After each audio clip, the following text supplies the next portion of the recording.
వేదికను అలంకరించిన పెద్దలు, దేశ రక్షణ శాఖ మంత్రివర్యులు, దేశంలోనే అరుదైనటువంటి రాజకీయ తత్వం అజాత శత్రువుగా ఉంటూ ఈరోజు రక్షణ దళాలకి ఎక్కడ లేని కాన్ఫిడెన్స్తో భారతదేశం తాలూకా రక్షణ దళాల వైపు చూడాలన్నా సరే వెన్నులో వణుకు పుట్టే విధంగా రక్షణ శాఖను ముందుకు నడిపిస్తున్నటువంటి పెద్దలు గౌరవనీయులు రాజ్నాథ్ సింగ్ గారు, అలాగే మనందరి నవ్యాంధ్రప్రదేశ్ నిర్మాత, ఆంధ్రప్రదేశ్ అంటే మొట్టమొదటగా గుర్తొచ్చేటటువంటి వ్యక్తి, సాధారణ వ్యక్తి నుంచి ప్రతి ఒక్కరికి అండగా నిలుస్తూ ఈరోజు ఆంధ్రప్రదేశ్ ని ప్రపంచ పటంలో మరొకసారి నిలిపి తన శక్తి ఏంటో, తన విజన్ ఏంటో, తన చరిత్ర ఏంటో నిరూపించుకున్నటువంటి ముఖ్యమంత్రి వర్యులు నారా చంద్రబాబు నాయుడు గారికి, అలాగే యువగలం రథ సారథి ఈరోజు అందరితో పాటు దేశంలోనే పోటీ పడుతూ అత్యధిక పెట్టుబడులు మన రాష్ట్రానికి తీసుకొని రావాలని నిరంతరం కూడా కృషి చేస్తూ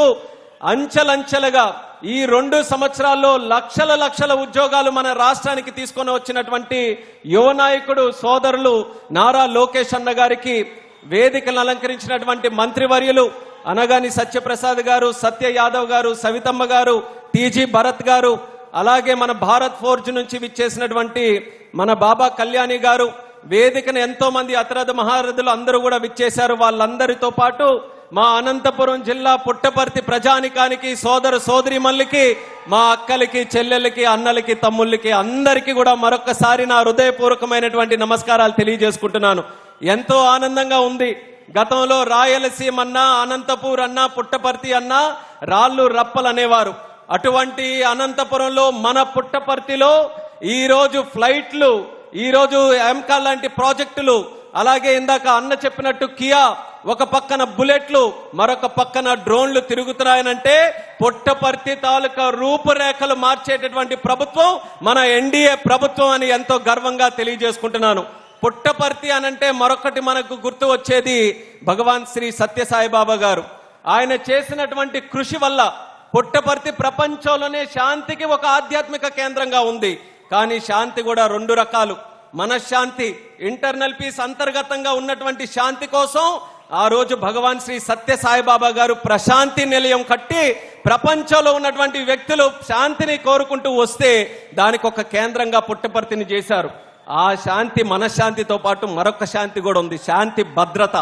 ఆ శాంతి భద్రత కోసం మరొకసారి మళ్ళీ మన పుట్టపర్తిని ఎదుర్కొంటూ వస్తూ దేశంలో శాంతి భద్రతను నిర్వర్తించడానికి advanced medium combat fighter jet aircraft మళ్ళీ మన పుట్టపర్తిలోనే ఈరోజు ఒక కేంద్రంగా, ఆధునికత కేంద్రంగా, సాంకేతికత కేంద్రంగా ఈ పుట్టపర్తిలో జరగడం అనేది ఎంతో చరిత్రాత్మకమైనటువంటి కార్యక్రమంగా తెలియజేస్తున్నాను.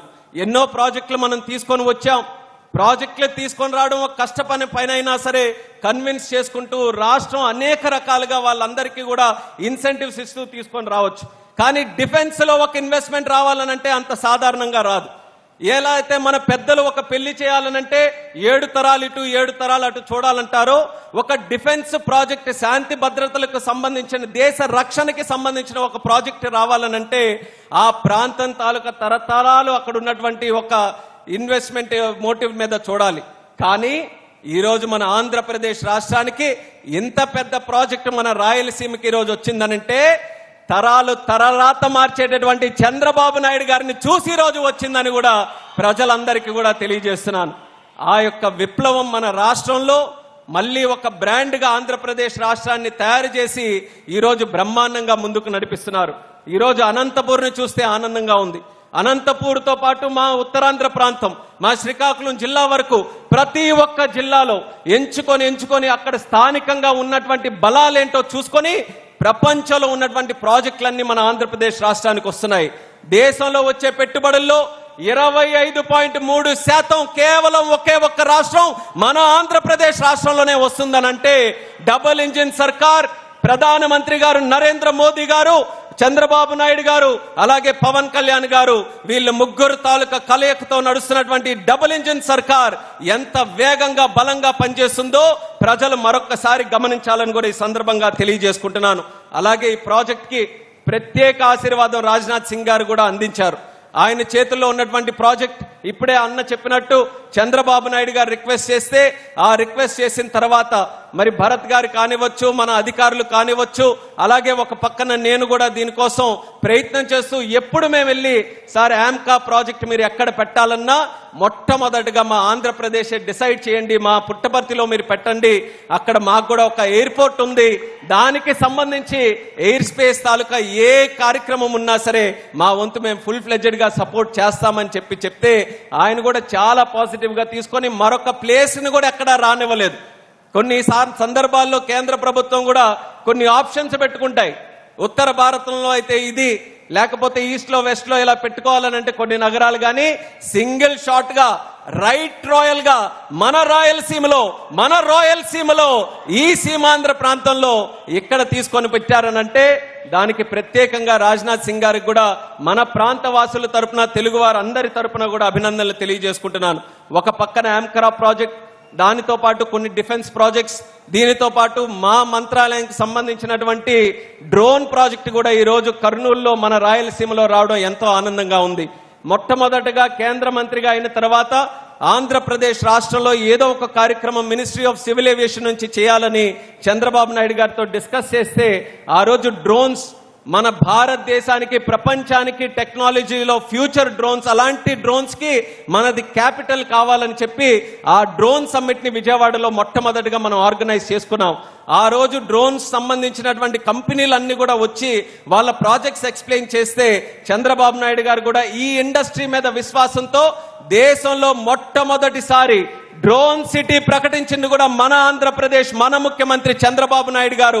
అది కూడా ఎక్కడ రావాలనంటే మన కర్నూలులో ఓర్వకల్ నోడ్లో రావాలని చెప్పి ఆ రోజే నిర్ణయం తీసుకున్నారు. ఈ రోజు 6 బ్రహ్మాండమైనటువంటి కంపెనీలు డ్రోన్స్ కి సంబంధించి కూడా ఇక్కడ వస్తున్నాయి. వాళ్ళకి ఎప్పుడు కూడా ఒక ప్రాబ్లం ఉండేది, మ్యానుఫ్యాక్చరింగ్ చేస్తున్నారు కానీ డ్రోన్స్ టెస్టింగ్ ఫెసిలిటీ ఎక్కడ కూడా లేదు.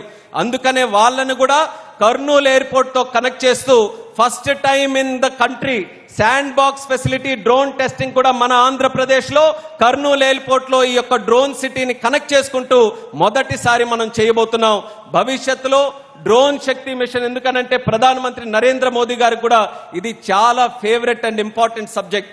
అందుకనే డ్రోన్ శక్తి మిషన్ ప్రొడక్షన్ లింక్డ్ ఇన్సెంటివ్ తో పాటు రీసెర్చ్ లింక్డ్ ఇన్సెంటివ్ దీనికి తయారు చేసి ఒక మంచి పథకం కూడా కేంద్ర ప్రభుత్వం నుంచి తయారు చేస్తున్నాం.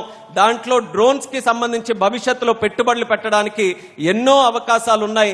సో ఆ కార్యక్రమం కూడా మా మినిస్ట్రీ దగ్గర నుంచి చేస్తున్నాం. ఈ రోజు ఆంధ్రప్రదేశ్ రాష్ట్రం అవకాశాల ఆంధ్రప్రదేశ్ గా, పెట్టుబడుల ఆంధ్రప్రదేశ్ గా ఈ రోజు మారుతున్న సందర్భంలో నాకెంతో గర్వంగా ఉంది. దానికి ఈ రోజు కేంద్ర మంత్రిగా పనిచేసే అవకాశం మరి పెద్దలు చంద్రబాబు నాయుడు గారి ఆశీస్సులతో, అలాగే మోదీ గారి తాలూకు ఆశీస్సులతో, ప్రజల తాలూకు ఆశీస్సులతో, అలాగే నాన్నగారు ఎర్రన్నాయుడు గారి ఆశీస్సులతో ఈరోజు అత్యంత చిన్న వయసులో ఒక కేబినెట్ మినిస్టర్ గా తెలుగుదేశం పార్టీ నుంచి, తెలుగు గడ్డ నుంచి ఈరోజు కేబినెట్ లో ఒక అవకాశం నాకు కలిగిందనంటే మరి చంద్రబాబు నాయుడు గారికి ప్రత్యేకమైనటువంటి ధన్యవాదాలు ఈ సందర్భంగా తెలియజేసుకుంటున్నాను. యువతకి ఏ రకంగా ప్రోత్సహిస్తారనడానికి మొట్టమొదట పెద్దపీట వేసింది చంద్రబాబు నాయుడు గారు. అలాంటి యొక్క మినిస్ట్రీ ద్వారా మన రాష్ట్రానికి ఎన్నో విధాలుగా ముందుకు నడిపించాలని మా వంతు కూడా కృషి చేస్తున్నాం.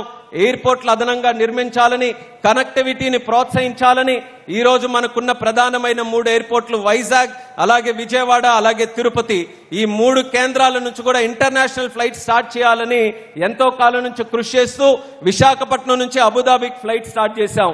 సింగపూర్ చంద్రబాబు నాయుడు గారు వెళ్ళిన తర్వాత తిరిగి వచ్చి ఫోన్ చేసి ఎట్టి పరిస్థితుల్లో విజయవాడ సింగపూర్ స్టార్ట్ చేయాలనంటే 100 రోజుల్లో విజయవాడ నుంచి సింగపూర్ కూడా ఫ్లైట్ వేశాం. రాయలసీమ తిరుపతి కేంద్రంగా ఎంతో కాలం నుంచి ఎదురు చూస్తున్నారు ఇంటర్నేషనల్ కనెక్టివిటీ కావాలని.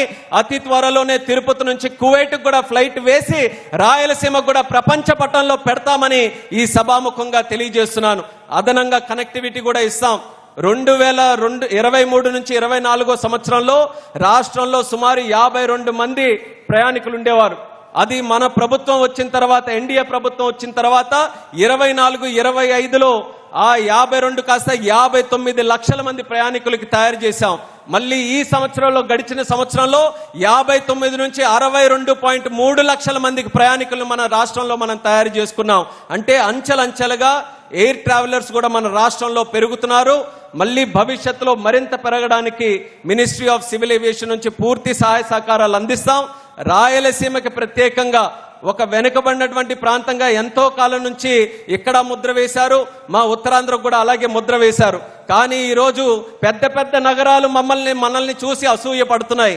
ఎక్కడ గూగుల్ లాంటి ఇన్వెస్ట్మెంట్ శాన్ ఫ్రాన్సిస్కో వదిలి విశాఖపట్నం నది ఒడ్డు మన బీచ్ ఒడ్డున అక్కడ పెడుతున్నారనంటే మా ఉత్తరాంధ్రకి ఎలా ఇన్వెస్ట్మెంట్స్ తీసుకొని వస్తున్నారనడానికి అదొక ఉదాహరణ. ఈ రోజు ఎన్నో ప్రాజెక్ట్స్ మన రాయలసీమలో కూడా చేశాం. అంటే కంబైన్డ్ డెవలప్మెంట్ ఎంటైర్ స్టేట్ లో అక్కడ ఇచ్చాపురం నుంచి ఇక్కడ కుప్పం వరకు ఏ ప్రాంతాన్ని విడిచిపెట్టకుండా, ఏ జిల్లాని, ఏ వర్గాన్ని, ఏ విలేజ్ ను కూడా విడిచిపెట్టకుండా సమగ్ర అభివృద్ధి, దేశంలో వికసిత్ భారత్, అలాగే మన దగ్గర స్వర్ణాంధ్రప్రదేశ్ 2047 కోసం అన్ని విధాలుగా ముందుకు నడిపిస్తున్నటువంటి ఎన్డీఏ ప్రభుత్వానికి మీ ఆశీర్వాదం ఎల్లప్పుడూ ఉండాలని మరొకసారి సందర్భంగా కోరుకుంటూ आदरणीय रक्षा मंत्री राजनाथ सिंह जी को फिर से मैं प्रणाम करता हूं. आपके आशीर्वाद से इतना बड़ा प्रोजेक्ट हमारे यहाँ पे आया है और हमारे तरफ से खास करके मिनिस्ट्री ऑफ सिविल एविएशन जो हम मानते हैं, मैं अपने मिनिस्ट्री में भी बोलता हूं कि हम छोटे भाई हैं मिनिस्ट्री ऑफ डिफेंस के लिए. डिफेंस में कोई भी एडवांसमेंट होता है तो उसका सीधा लाभ सिविल एविएशन को मिलता है. तो इसलिए आज इतना बड़ा फाइटर जेट का प्रोजेक्ट, हमें जरूर विश्वास है इसका कहीं ना कहीं एक लाभ तो हमारे सिविल एविएशन को भी होगा.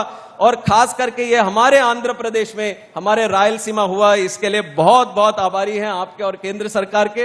वैसे मैं मंत्री तो भारत सरकार का हूं, बट यहाँ पे लोकल बॉय हूं, तो यहाँ पे मेरे को ये स्टेट का भी रिप्रेजेंट करना है. तो ये लोगों के तरफ से केंद्र सरकार से फिर से धन्यवाद देते हुए, खास करके राजनाथ सिंह जी को भी धन्यवाद देते हुए, అందరికీ కూడా మరొక్కసారి నా హృదయపూర్వకమైనటువంటి నమస్కారాలు తెలియజేసుకుంటూ మీ అందరి దగ్గర సెలవు తీసుకుంటున్నాను. జై హింద్, జై భారత్.